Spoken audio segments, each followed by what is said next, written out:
Okei. Kui me räägime mälust, siis mälu puhul psühholoogid oskavad nagu selgelt eristada kolme asja. Üks on see, kuidas mällu kirjutatakse. Järgmine on see mälujälg, mille kohta me väga vähe teame, mis siis säilitab selle, mille me oleme mällu kirjutanud. Ja kolmas oluline asi on siis seal mälust väljalugemine, mälust ammutamine. Et need on nagu siis mäluprotsessi kõige olulisemad komponendid ja nad alati eksisteerivad. Ei ole sellist meenutamise, mälus hoidmise asja, kui meil neid kahte asja ei ole. Ja väga oluline on aru saada, et need asjad on mõnes mõttes nagu sõltumatud. See tähendab seda, et on võimalik, et on olemas selliseid mälujälgi ja seda on võimalik katseliselt näidata, mis antud hetkel, antud tingimustel ei ole mälust kättesaadavad. Ehk teiste sõnadega on väga oluline vahet teha olemasoleva ja kättesaadava informatsiooni vahel. No ma arvan, et igapäevases elus me teame, eriti kui inimesed muutuvad vanemaks, siis nad otsivad oma prille, siis nad teavad, et prillid peaksid olema, nad teavad ka seda, et neil peaks olema mälus mingisugune informatsioon, kuhu nad prillid panid, aga antud hetkel nad ei leia seda üles.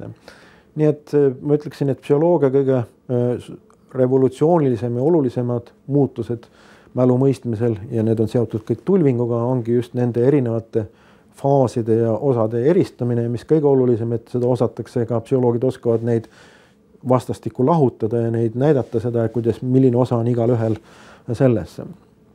Nüüd, kuna tulvingu suurim teene on siis episoodilise ja semantilise mälu eristamine, siis selgus ja tõenäoliselt ei ole see protsess veel lõppenud, et neid erinevaid mälusüsteeme me ei tea, kui palju neid on, aga neid on kindlasti rohkem kui ainult semantiline ja episoodiline.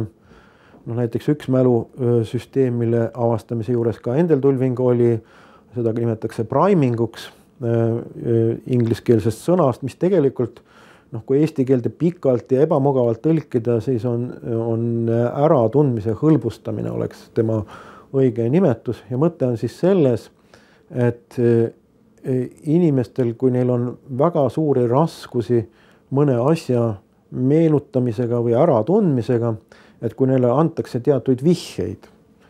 Näiteks üks tüüpiline vihje näide on see, et kui meil on olemas niisugune peitepilt, kus meil on olemas mingisugused väiksed joonekatked ja me vaatame sinna peale ja me ei saa aru, mis see on. Ja kui me oleme tükk aega vaadanud, siis järsku me näeme, et see on inimene. Niisuguseid ma arvan, et need on isegi ajalehtede sabades on selliseid piltmõistatusi olnud.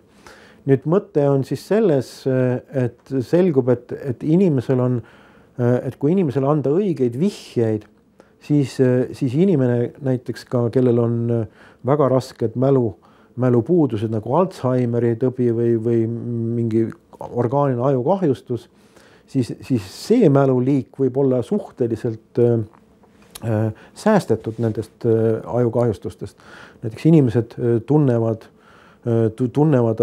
või nende see primingu mehhanism või see vihjetele reageerimise mehhanism töötab peaaegu laitmatult või samamoodi nagu normaalsel inimesel, mis on väga suur kergendus väga raskete nende haigusjuhtude puhul. See loob vähemalt inimesele niisuguse kindlustunde, et ühes oskuses nad ei erine enam tavalisest normaalsest inimesest. Nii et see on väga, väga suur samm edasi.